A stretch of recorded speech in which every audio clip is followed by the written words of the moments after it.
Hi everyone, and welcome back to UFCast. I'm your dear host, Eva, and today we're bringing you a special episode in honor of International Women's Day. For this episode, we wanted to explore how gender equality is experienced and discussed today from different perspectives. So this episode will be divided into two parts. First, we'll have 3 short portraits, so a conversation with women sharing their reflection on ambition, expectation, and what International Women's Day means to them. Then, in the second part, we'll move to a more academic perspective and discuss how gender equality norms are debated and sometimes contested in Europe. To help us explore this question, I'm very happy to be joined later in this episode by Dr. Isobel Squire, researcher in global politics at Malmö University. I'm also joined today by Katerina. It's your first time with us. Do you want to say something? Yes. Hi, everyone. Thank you for having me. Do you want to present a bit? Like, what are you studying? Oh, yeah. So I'm on the 3rd year of human rights and I'm writing my thesis currently. I'm very excited about doing interviews and having this podcast. Thank you so much, Katerina. It's so great to have you. She's new, so yeah, be nice. So, dear listener, before we start, remember to follow us on Spotify, Instagram, YouTube at UF Malmö. Now, please make yourself comfortable and enjoy.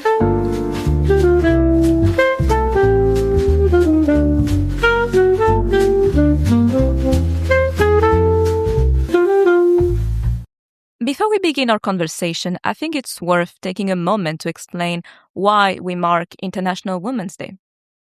So, international days in general are often used by the United Nations and other international organizations to raise awareness about global issues, encourage public discussion, and highlight progress that has been made. International Women's Day, celebrated every year on March 8th, has its origin in labor and social movements of the early 20th century. It was officially recognized by the United Nations in 1977 and has since become a global moment to recognize women's achievements and reflect on questions of equality, representations, and rights. While progress has been made in many areas, debates around gender equality continue to evolve and sometimes become politically contested.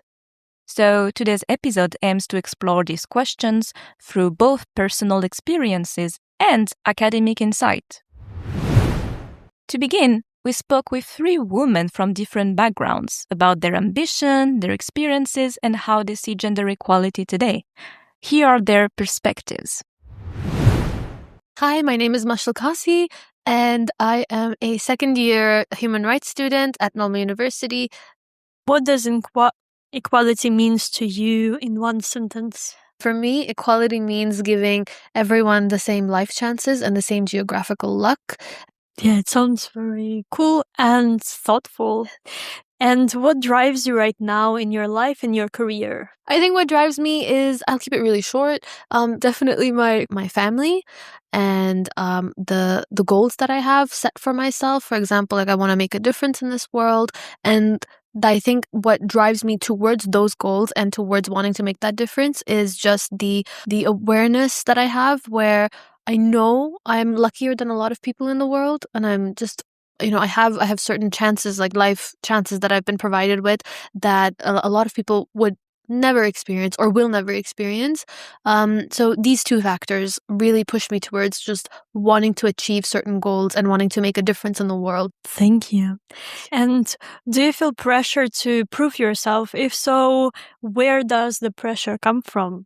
I don't think that I necessarily have any pressure on myself. It's what it's like what I had discussed with you earlier, where it's almost like an obligation that I have on myself, where it's not pressure at all.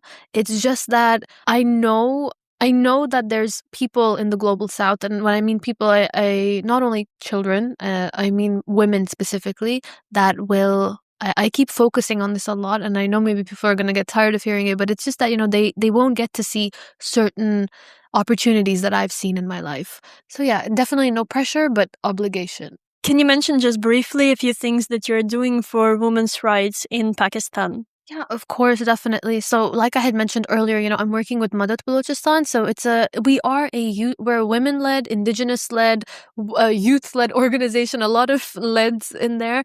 And so while we do a lot of work and a lot of advocacy for climate awareness and all things to do with climate, we're also actively we get donations from donors, whether in Pakistan or outside of Pakistan, and then those donations go into funding the education of schoolgirls in Balochistan, because like I had mentioned, like 69% of children in Pakistan in Balochistan are out of school. So for us, it's a really big thing where we need to make sure that the literacy rates in Balochistan continue to rise. So currently, with the funding that we receive, we're able to fund a little over 80 girls, and they're attending school. A lot of those girls have now even reached university. So they started like middle school with us, and now we've seen them get to university. So it's a really big thing for us, to be able to make that difference in their lives.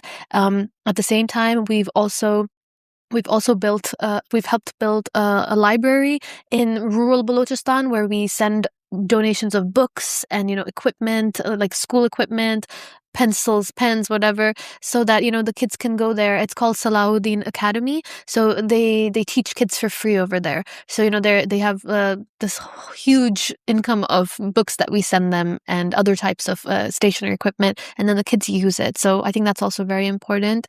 And then alongside that, putting Madat aside, there's other organizations that I'm working with, like I had mentioned, Climate Forward Pakistan. So very focused on climate change and climate awareness, but how we try and integrate human rights into that, and specifically women's rights, is inviting women speakers, highlighting women that are making a difference. We call them like youth champions, or women leaders. We highlight their stories and what they're doing. This is so impressive, but how can people interact with you? How can they find you? They can connect with me on LinkedIn or on Instagram. I am very active on both. On LinkedIn, my name is Mashal. You can find me. And on Instagram, my username is regularly inactive, because I'm regularly inactive. I'll post and then I disappear for a really long time. So yeah, those are my two social medias. And, I would love to collaborate with people. If there's anyone that's listening that maybe even wants to get involved or has some project that they want to work on together, or maybe just wants to learn more, I'm so happy to interact and meet new people. And yeah. I am Georgina. I'm 30 years old. I come from Greece, and my interest areas are photography and videography. I moved to Sweden 4 years ago for my master's in education. Soon I felt like home in Malmö, so I decided to stay here permanently. Currently, I have 3 jobs. I have a home business, I teach Greek, and I invigilate English exams. Great! Sounds very interesting. What drives me in my life and career right now is that I want to be healthier. In order to do that, I need to find a way to work less and earn more. Working a lot doesn't necessarily mean earning a lot. So yeah, my drive right now is to work less and earn more in order to be healthier. Wow. And do you feel pressure to prove yourself? And if so, where does this pressure come from? Oh, yes. I always had the need to prove myself. For example, in primary school, I had to prove that I was a good student in maths because they thought that only boys were good in maths back then. Also, later on, I had to prove that I was skilled enough to play football in the boys' football team, because there was no team for the girls. I come from Greece. I think I should repeat that. And even though Greece has evolved a lot, there is still a lot of patriarchy. In all my life, I had to prove myself in different contexts. If you're an ambitious, intelligent, and independent woman, you will face many, many, many difficulties. Equality can mean so many things, but since our main theme has been money so far, I can say that equality is equal salaries and payment between men and women who have exactly the same credentials and job duties. I've met you through photography and videography. Can you please tell a bit more about why you started doing it? Mm-hmm. First of all, I mostly photograph women. 99% of the photo shoots are with women. And after doing it for many years, I realized that I started doing this from an internal need to accept myself and feel beautiful. So yeah, I began photographing me or friends. And then I was like, okay, I want to make other women feel the way I feel when I photograph them. So I see beauty in every woman. But in order to see beauty in every woman, I had to start with myself first. So that's how I started. I know also that you took photos of naked women. Why did you do it? Again, it started from the need to accept my body, the way I look. And one day I just said, okay, you have the camera, you know how to use it, you love using it. Pose in front of the camera naked. Show your biggest insecurity. And my biggest insecurity back then was the size of my belly. So I posed naked in front of the camera. I felt safe. I had fun. And then I wanted to share this feeling with other women.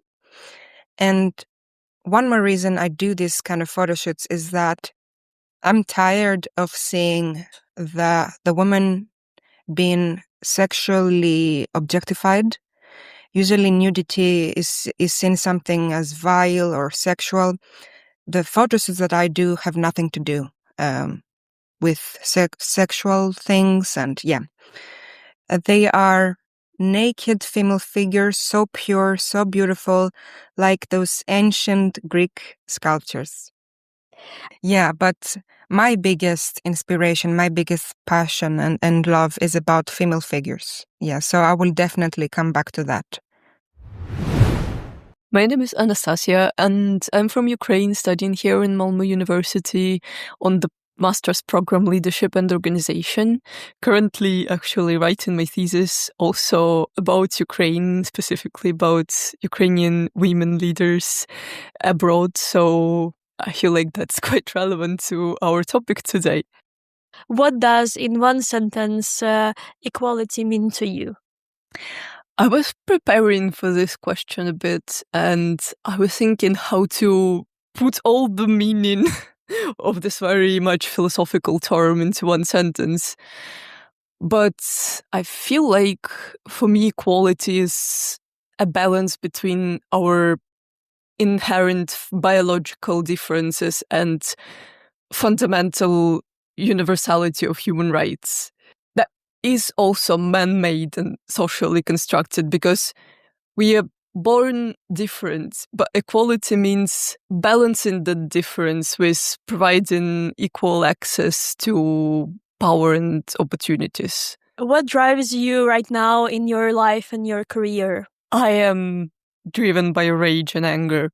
I'm half joking, but sort of true, because a lot of the things that I do in life, I feel like I do as a response to injustice that I witness, both when it comes to the injustice that is happening right now in my country, the Russian invasion, and the injustice that is happening to me and my friends and just people in the world, like minorities, women, children, and all the other people that are disadvantaged in our current system. And I feel like only valid response to that is anger and the desire to change something.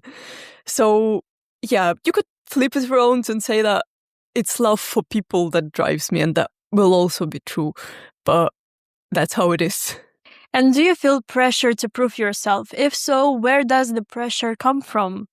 Well, I would say it does come from very different aspects of my identity, but taking more feminist optics here, I would say that since childhood as a woman, you experience more pressure to be well-behaved, quiet, shy, and stuff like that. And it definitely did impact my adult life. But also in adult life, this doesn't disappear anywhere. And actually, it made me think of one story from my work life that is connected to it. At the start of the full-scale invasion to Ukraine, I was working in a international NGO, and we had to launch a full-scale humanitarian response to what was happening. And I was a manager of the office that I had to recruit people from like 3 people to suddenly like 40 people of staff. And I was quite young back then. I was like barely 19, but I was doing a good job. I'm quite proud of that period of my life. And a lot of my colleagues shared that they loved working with me, but also when they started trusting me more, they said that they didn't take me serious at first. And I could really feel that, because I feel like a combination of being a woman and being a young person really makes you like try extra hard and put extra effort for people to see beyond your appearance and gender. I'm also a community activist here in Ukrainian community in Malmö, and using this opportunity, I will take just 1 second to invite you to our exhibition that me and my friends organized at Orkanen Library about Ukrainian writers. You should definitely go check it out. What does International Women's Day mean to you? I am from the global south, and so Pakistan is a country that has always, as I mentioned before, it's always been very deeply intertwined with patriarchy. And even when we were the first Muslim nation to ever have a female prime minister, and then she was assassinated.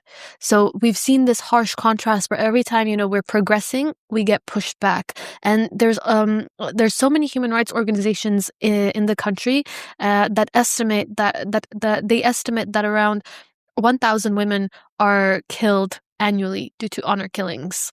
We have this very famous case that took place in Pakistan a few years ago, and the woman that passed away, her name was Noor Muqaddam.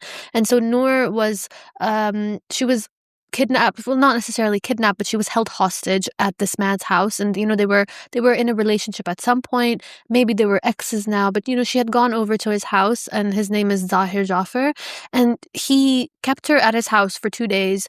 And he tortured her, and he raped her, and he beheaded her. And his family, instead of holding him accountable, tried everything in their power to prevent the justice system to do its job, holding him accountable and, getting justice served. And so, and they came from a very affluent family. So this is not a trend that you're seeing in just, like lower socioeconomic families or lower socioeconomic communities. This is something that you're seeing in all parts of Pakistan, where women are just suffering. We see it from the prime minister at some point getting assassinated, to a doctor, to this woman getting beheaded. So it's just this trend, and it's very unfortunate.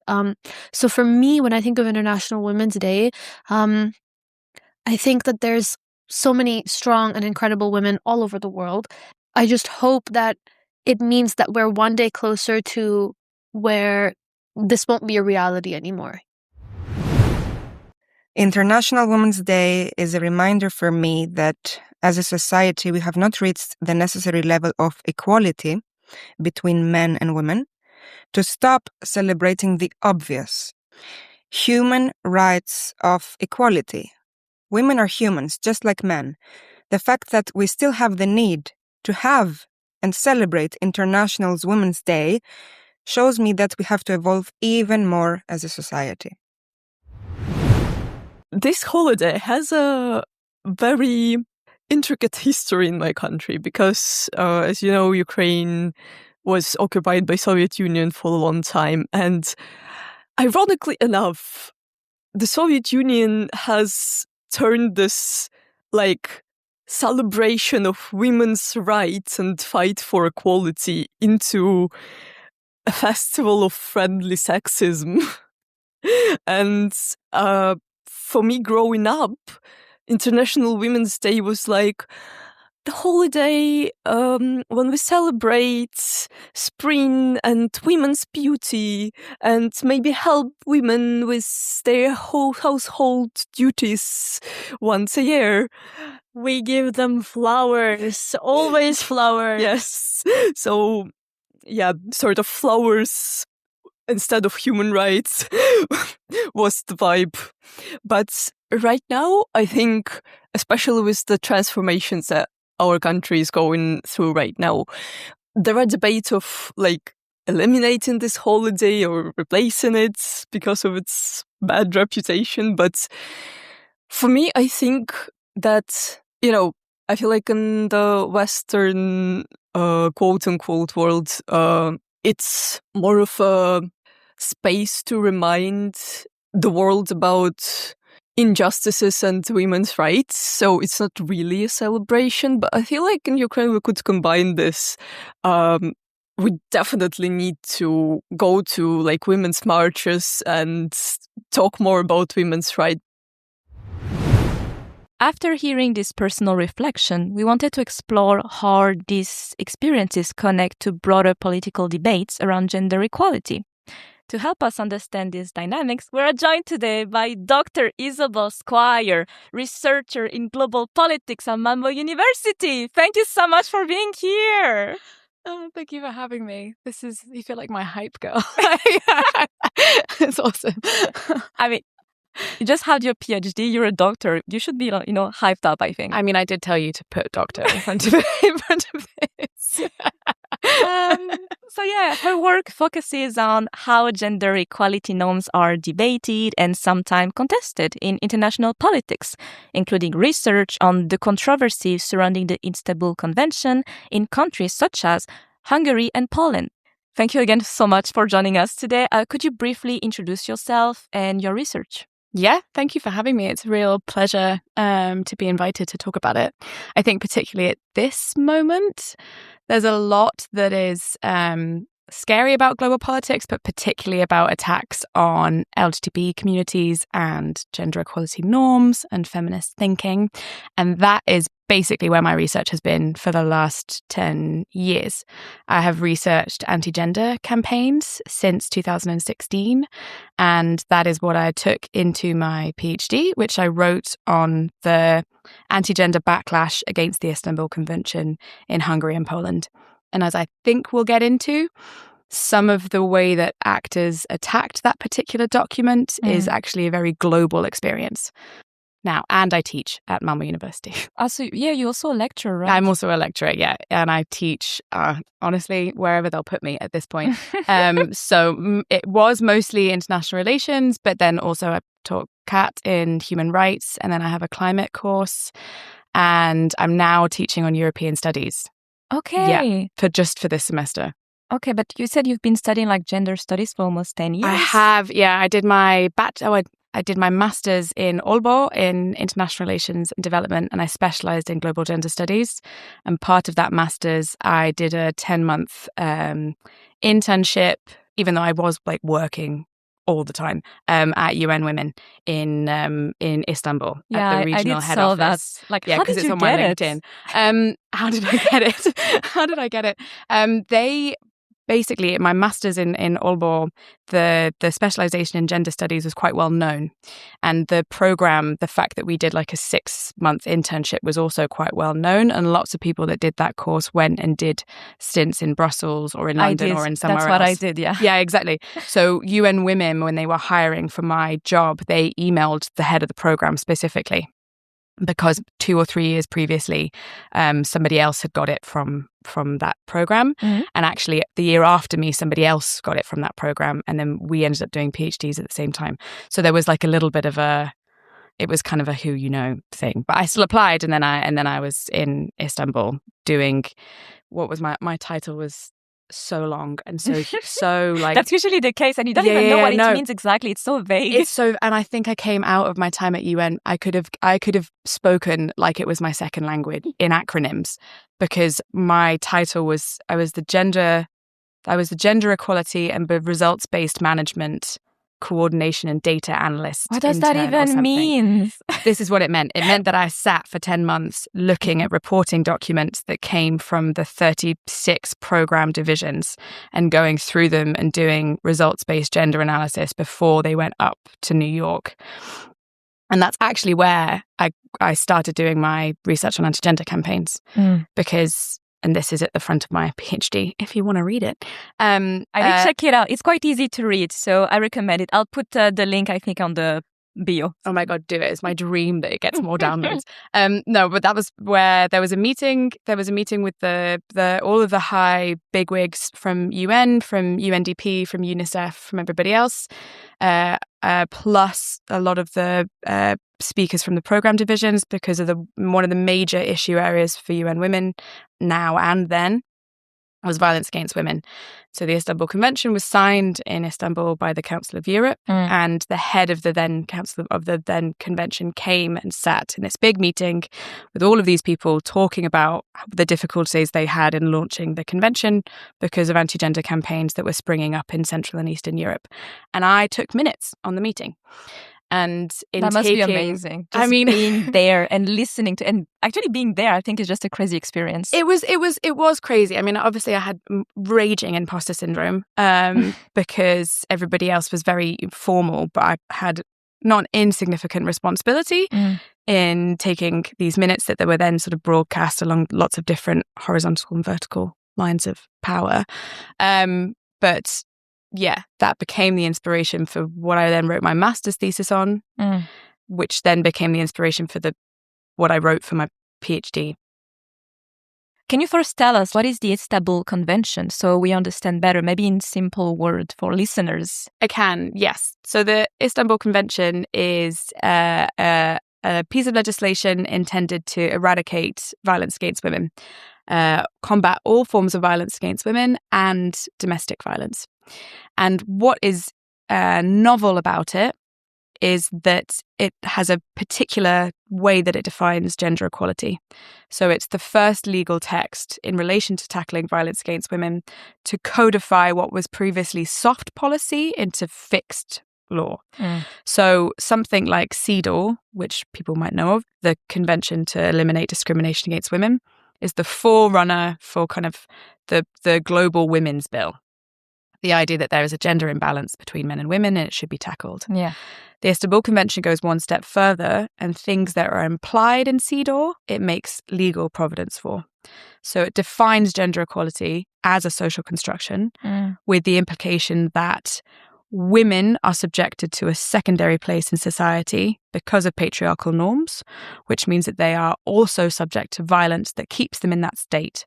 So that there's a level of circularity that's attached to the way that stereotypical gender norms put women in positions of subordination that can put them more at risk. That means that they're more likely to be subject against violence. And it defines violence against women in terms of gender-based violence. So violence against women because they are women. Yeah. It also talks a lot about domestic violence in a way that is potentially more expanded. And it also talks about violence in a way that is more expanded in that it speaks about domestic violence and stalking and sexual violence. So it breaks up kind of what we've talked about with the idea that you need expanded discussions of things, breaks out a fixed idea about violence to recognize that violence can be in many different forms. To go back on the subject and your research, so International Women's Day highlight gender equality around the world. From your research perspective, how would you describe the current debates around gender equality in Europe today? I think in Europe currently, the kind of major thinking in the field, which I agree with, is that you're sandwiched between two things simultaneously. On the one hand, you have huge polarization in politics currently, where there is a massive void between sort of democracy, liberal democracy, and then populist far right, authoritarian regimes, rising of liberal.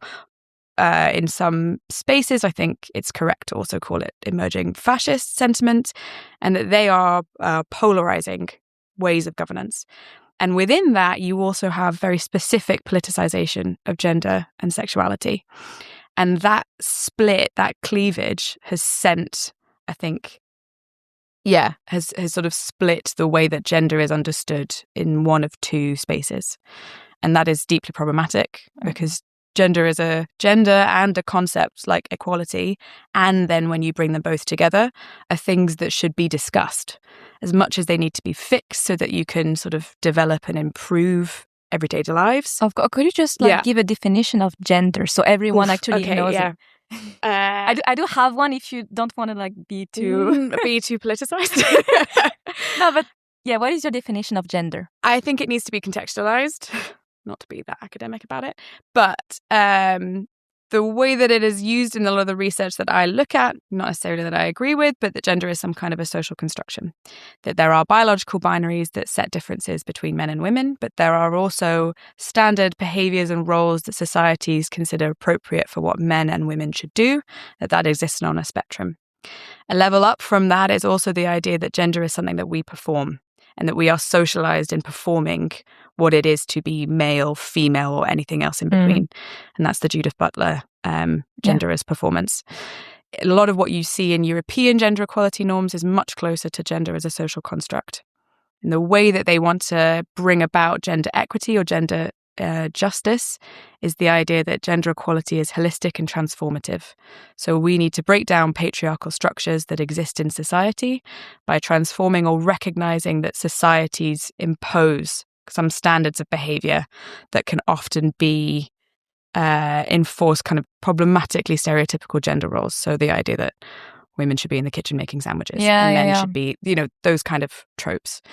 But in a very easy kind of saying, it's a progressive recognition that there is more than just a biological difference between men and women, and that there's a far wider gender identity on top of that. No, you're right. I think that's why I enjoy drag queens so much, about this idea of transformative, actually. Yeah. But I know what you mean. I think it's really interesting. Why do you think this gender equality issue has become so politically contested in the recent years? There's many different ways to approach that question. I think in some ways, gender norms, as much as they can be controlling and damaging and restricting, are often very closely felt. So the idea that there is something that you potentially or I own what it is to be a woman can be things that are emotive or strong feelings about your place in the world, how you identify with your body, how you situate yourself with other people. But there is also a controlling idea if you think that you know exactly what it is to be a woman and that is fixed. And I think when people stretch or have more expanded ideas of gender that aren't fixed to a sexual binary or a specific way of being, it causes and can cause some fear and anxiety. It doesn't always need to, and I don't think that it should, but I think sometimes it can be very easy to frame the idea that something that people don't always know how to name as being anti something that people hold very dearly. So in my research, what you see a lot of is people framing something like gender as being anti-family. And those two things are very different. So the terminology that I just gave you for gender equality actually says nothing about what family should or shouldn't be. Yeah. It's much more of an individual perspective. But that's also a place where it can be criticized, is that it sort of individualizes family constructions, and they're sort of, we tend to, I don't know, attach specific ideas about what family is. And those can be damaging. So what I see is the idea that there's a natural family, that there's a man and a woman and then as many kids as possible. And I don't know that I've ever met a natural family. I'm not part of a normal family. Me neither. I don't know anybody who is. And I think a much healthier way of approaching that is the idea that we're all sort of connected by a constellation of care. And that within that, there's a chosen family. You might be raised by your grandmother or your aunt, or you might have 2 divorced parents like I do. And then you have a whole additional set of perspectives, but that there is a core sense of care that unites people. Yeah, it's not only this idea of this binary, like you said, very natural. Yes. Yeah. And I think there's something to be gained by seeing expanded conceptualizations of anything as something, a new way of thinking about things that can be as equally considerate rather than something that somebody else is taking away from you. So me saying constellation of care is not denying you whatever family system you keep dear. Yeah. It's acknowledging that other people will have other ways of forming family or sexual partners or considering their gender that's not exclusive to a singular way of thinking. Again, on your research about, the Istanbul Convention in Hungary and Poland, what did you observe about how gender equality is debated or challenged in this political context? Because I read a bit of your thesis, and I think you said that it was in Hungary, this convention was completely rejected. Yeah.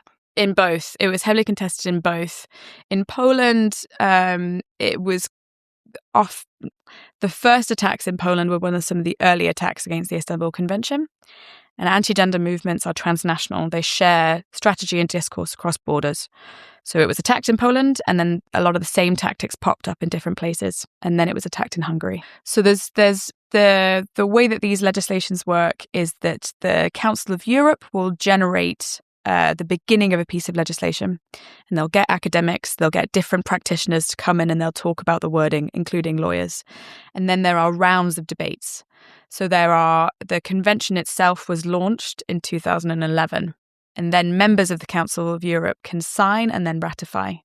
In Poland, there were debates around both the signature of the Istanbul Convention and then its ratification. And in Hungary, there were debates around the signature, but it was never then ratified. And that is a practice that went on where the Istanbul Convention was targeted across Europe, is that there were debates around its signature and around its ratification. And the types of actors that sort of contested it vary. But what happened in Hungary is that the government opened the convention to a consultation.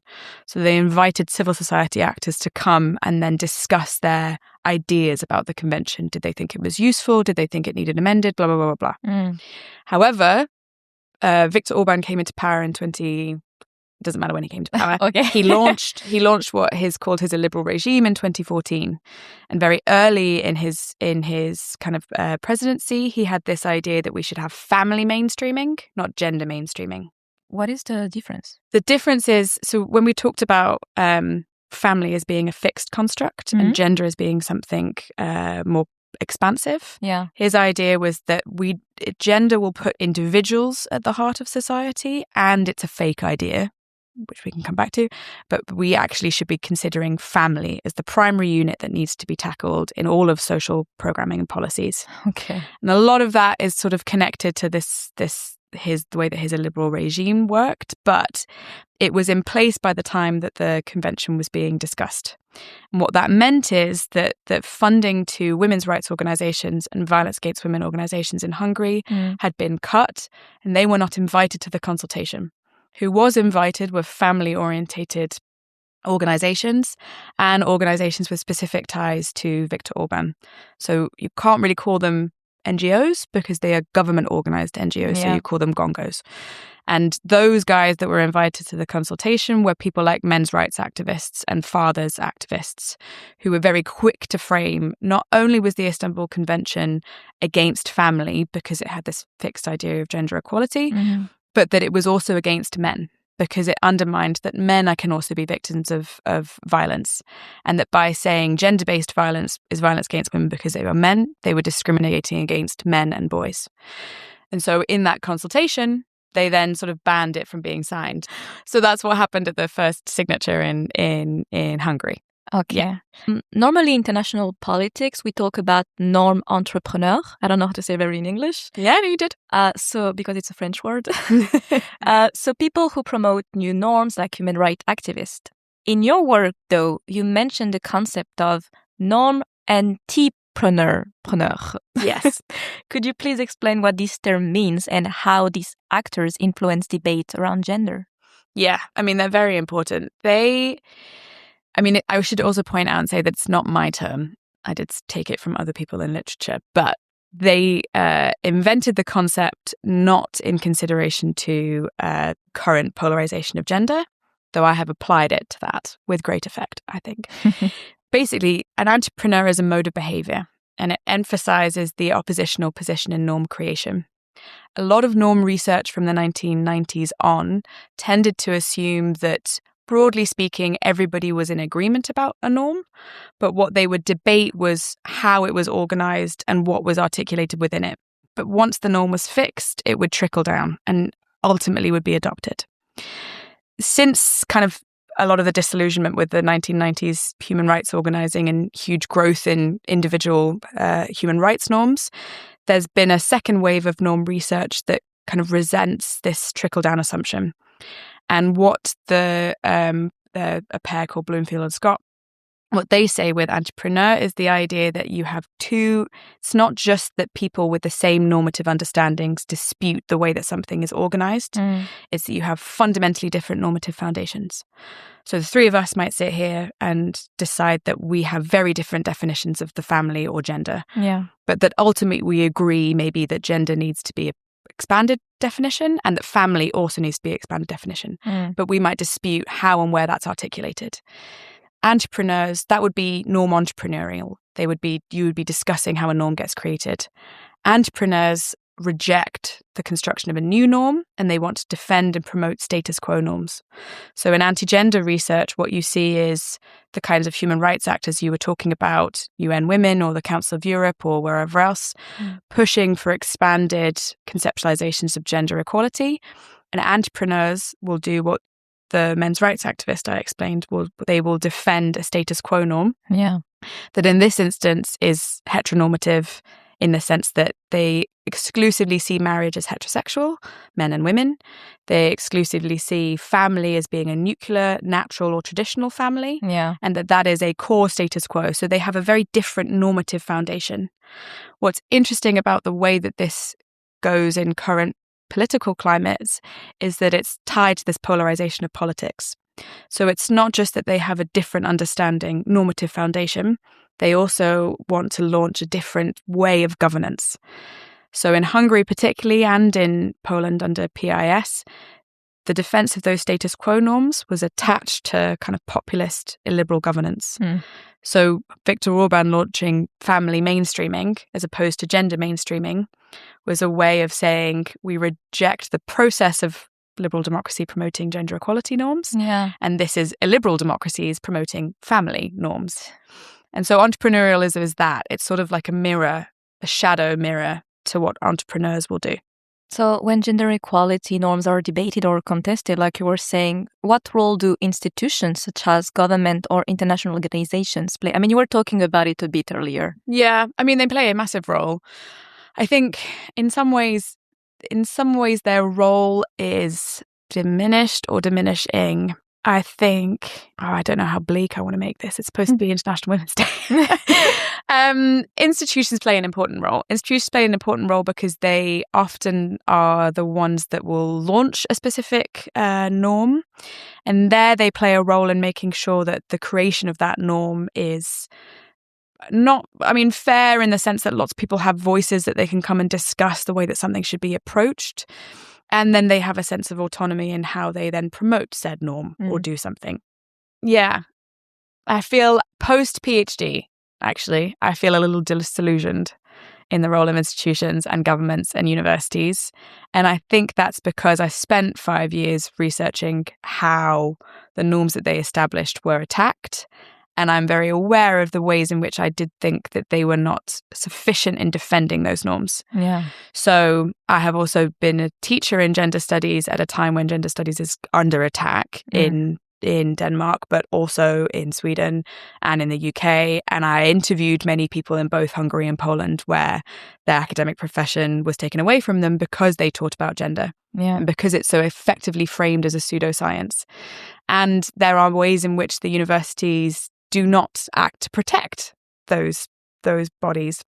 And I also think that universities have been co-opted by a neoliberal system that means that they are run as businesses rather than places where knowledge should be debated and should be discussed. I have no expectation that my students should agree with everything I say, but I also want to stand up and talk about gender in a way that doesn't make me feel slightly nervous. Yeah. And as often the spokesperson for gender in the way that I teach, I am more concerned than I have been in previous years about whether or not I am safeguarding everybody in the room in the conversations that I have. I don't always feel that the university has my back in those discussions. And I think the way that universities have sort of not supported student protests in terms of like Palestine, or in terms of, I don't know, Eurovision being hosted in Malmö. Yeah. There are specific ways in which institutions are not fulfilling basic institutional functions that frustrates me. And I think governments, I am also equally frustrated. I mean, I'm British and I've watched the UK government ban Palestine action, crack down on climate environment protests, push through a number of different laws that I do not agree with that fundamentally go against democratic principles. And I think as much as I discussed that there was a polarization of politics, and we have rising illiberal democracies and fascist thinking and authoritarian regimes, there's also a way in which liberal democracies are imploding in on themselves that I think is disappointing. Yeah. And I think they have a huge role to play, not just in holding other actors accountable, but also making sure that these institutions are fair and strong and I don't know, trying to strive for some level of justice, whatever that is. No, I understand. I mean, from what I heard is that you basically don't really feel protected by those institutions. I mean, I love Malmö. I love the university. It is a very interesting space to be in and work in.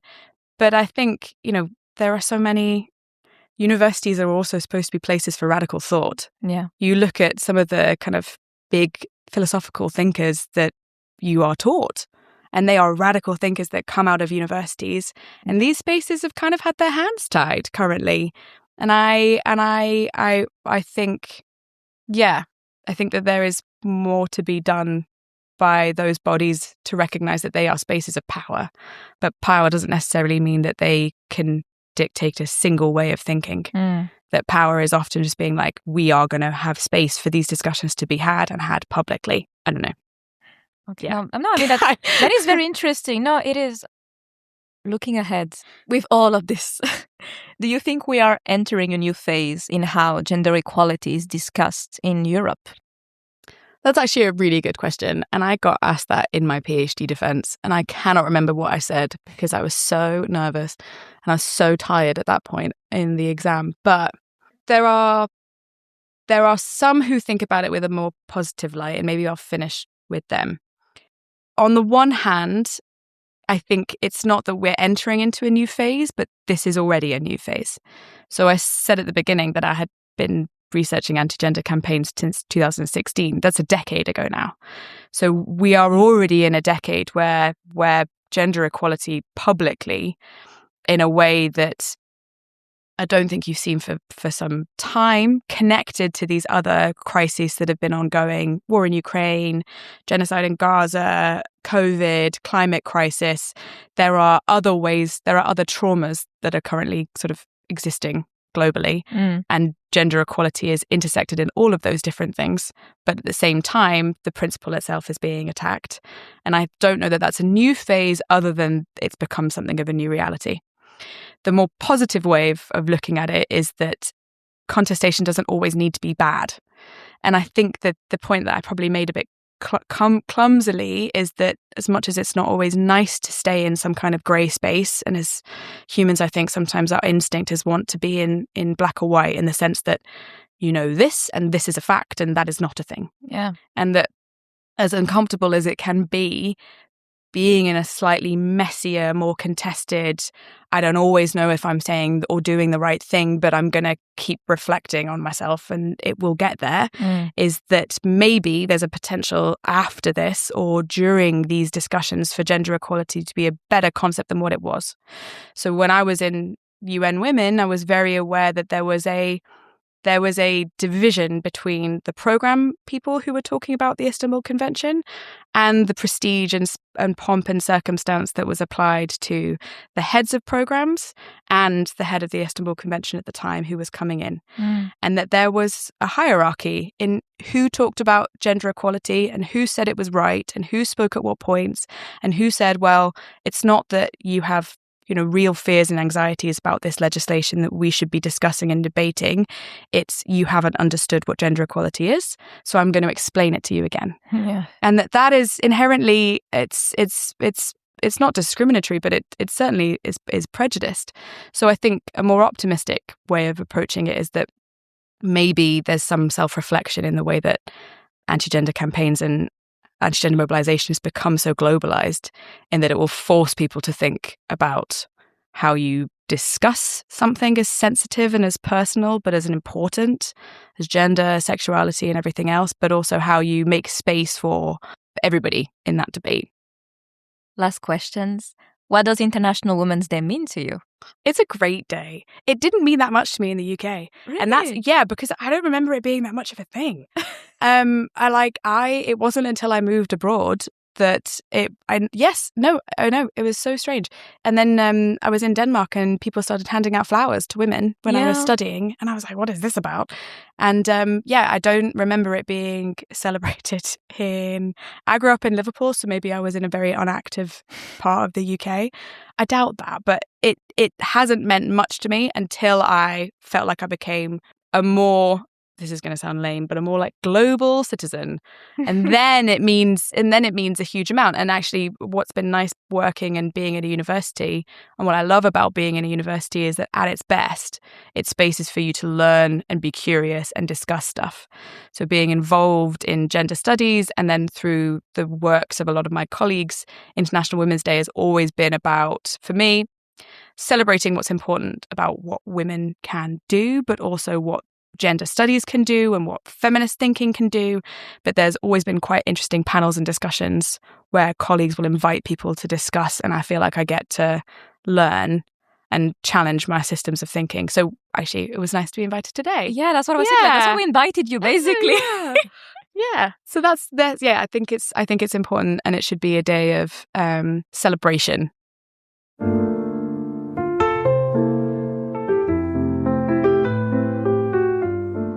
Thank you very much for sharing your insight with us today. And thank you to everyone who contributed their voices to this episode. So Anastasiia, Georgina, and Mashal. And of course, Dr. Isobel Squire. Thank you so much for being here. Also, a huge thanks to the UF team for making this episode possible, Katerina for being an amazing reporter, Ted, sound engineering guy. Thank you. Remember to follow us on Spotify, YouTube, Insta, at UF Malmö. Thank you so much for listening to us. It was International Women's Day special of UFCast. Happy International Women's Day, everyone, and see you on the next episode.